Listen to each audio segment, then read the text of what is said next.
How you doing, doll face? While it may not be Barbie, there's still plenty of enjoyment that plenty of people get out of playing with dolls. Well, I'd say as long as you're not an adult. Get your minds out of the gutter. Or facing any existential crises in Hollywood. And as long as you're not buying from the creepy collectors of haunted pieces, or department store ripoffs, or staying in some sus manor filled with dolls. If you can avoid that, you might just escape an untimely, unfortunate outcome by means of sinister dolls. So sit back and relax as we go through some of my favorite killer doll movies. Don't worry, sure there's nothing lurking behind you. Child's play. Nothing says safety and security quite like a good guy doll. I mean, this toy literally gives us the most secure sounding line in horror history. Hi, I'm Chucky. Wanna play? Yeah, because we all know a doll asking if you want to play I wanna play a game. in a horror film is completely non-threatening. Yeah, okay. Chucky is a 1988 slasher haunted doll film directed by Tom Holland, not Spider-Man, who surprisingly directed a lot of horror that I love, including Fright Night and Thinner.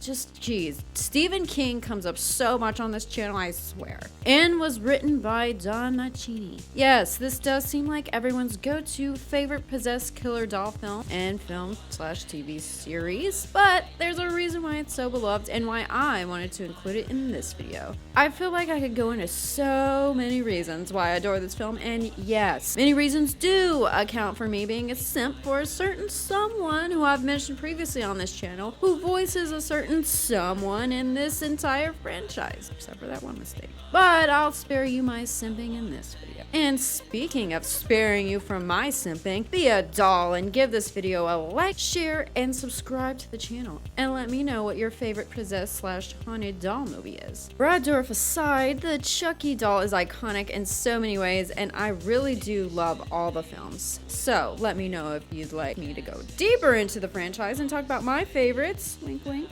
Now that we've got that out of the way, let's talk about some of the inspirations behind Chucky, which include some of my favorites: Trilogy of Terror, Poltergeist, and A Nightmare on Elm Street. I honestly also could just do a sim video on Freddy, so no wonder I love Chucky. There's also some inspos which I have no idea what they are, including a Twilight Zone episode called Living Doll and a 1978 film called Magic. In addition, the Chucky doll design was also allegedly inspired by a doll series from the 80s called the My Buddy dolls.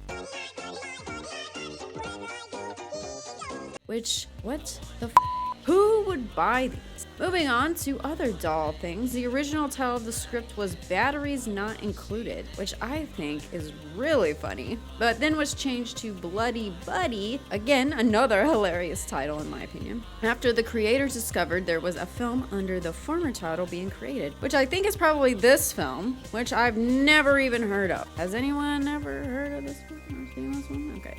The title we know and love today was almost again changed due to the possible confusion with another film of the same title released in 1972. Again, another one I've never heard of. But thank goodness they decided not to change it. Now, apparently Andy's character was supposed to be a little darker, with plot points including a child's suppressed rage and being blood brothers. Sounds like someone has daddy issues, which apparently writer Mancini did. But hey, I had a rough childhood too. But you probably guessed that already, because I'm doing this. Anyway, they changed all that due to scriptwriter John Lafia's skepticism as to parents' inclination towards a bleeding child's toy, because the childhood's suppressed rage was completely understandable. Sad.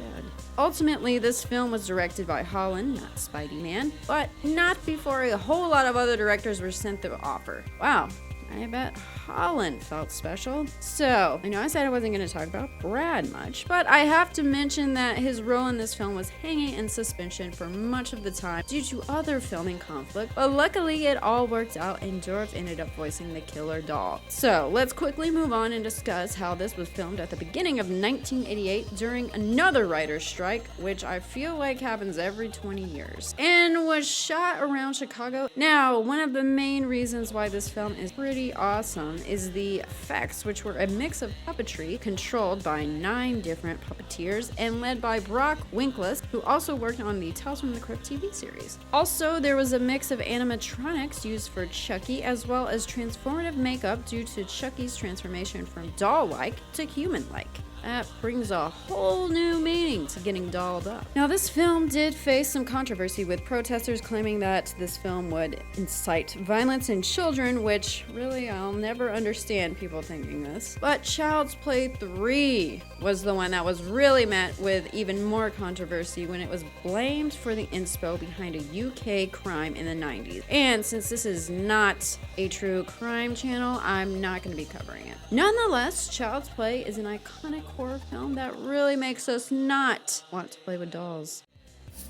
Dead silence. Here's some advice for all of you this spooky season. If someone anonymously sends you a puppet, send that the back, and while you're at it, don't insult the ventriloquist or the dummy. And also the ventriloquist dummy too.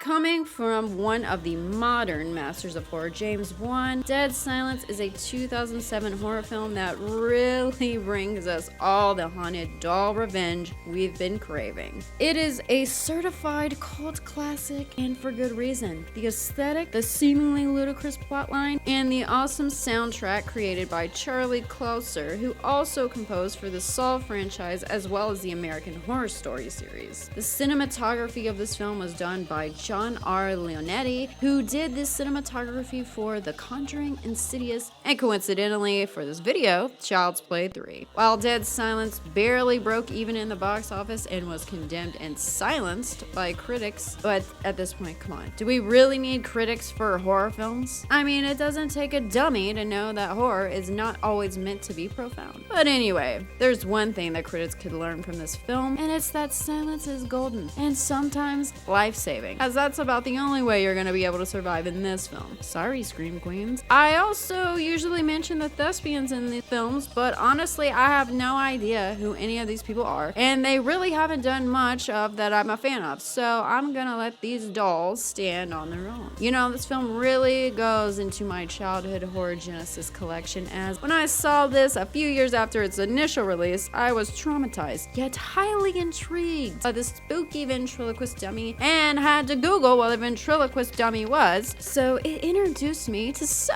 much, including the fact that I'm definitely not going to become a doll collector or hang around dolls of any kind. Dolls. Life's not always a doll's house, but it sure can feel better by the power of Gordon and Yuzna. Coming from one of my favorite creator duos, Stuart Gordon and Ryan Yuzna, who have been mentioned for some pretty awesome films on this channel, Dolls is a pre-Puppet Master 80s haunted doll masterpiece. This house is literally a doll's house because it is filled with an abundance of possessed dolls. Bad parents and ne'er-do-wells, beware entering this dollhouse because you might end up becoming a doll yourself, which is a reason why I love this film. The theme is basically, if you're Tina, you're gonna get the axe. While it's directed by Stuart Gordon, sci-fi mystery writer Ed Naha wrote the film, while Brian Yuzna and Charles Band produced it. Apparently, this film was much more complicated to film than Gordon's upcoming feature, From Beyond, due to the fact that the effects were much more time-consuming than initially realized, which only makes me appreciate this film's use of stop-motion animation even more. It's an effect I really love. And let's shout out to the person in charge of creating it, David W. Allen, who also worked on The Howling, The Twilight Zone the movie, Puppet Master, Demonic Toys, and Bride of Reanimator, all of which you can probably guess what I'm about to say here, are some of my all-time favorites. The unhinged movement of stop-motion effects mixed with the killer dolls gives pretty creepy vibes. Again, I don't know what it is with these doll films, but I really don't know any of these thespians. So again, we're gonna leave these dolls be. This film was also inspired by a book called The Uses of Enchantment by Bruno Bettelheim. Wow, that last name sounds really spooky. I've never heard of this book either. And it's also taking inspiration from fairy tales, because we all know now that those tales are basically just horror for kids. Unfortunately, we'll never get a Gordon sequel to this film, as he unfortunately passed in 2020, but there was talks at one point of making a sequel, so there's that. But maybe someday someone will take the series further. Until then, we can still enjoy this doll of a movie and all its hilarious and horrific antics. Well, I had to keep it short in this video due to one of the films being so easy to talk about in length. So easy, some might even say it's child's play. I feel like we've covered some real dolls in this vid. Just make sure whatever dolls you decide to collect or play with don't have any curses or killers lurking inside of them, or you might be trapped in a doll's house where you'll really be dolled up in the worst way. Thanks for watching, everyone. Stay safe, and I'll see you in the next video. Bye!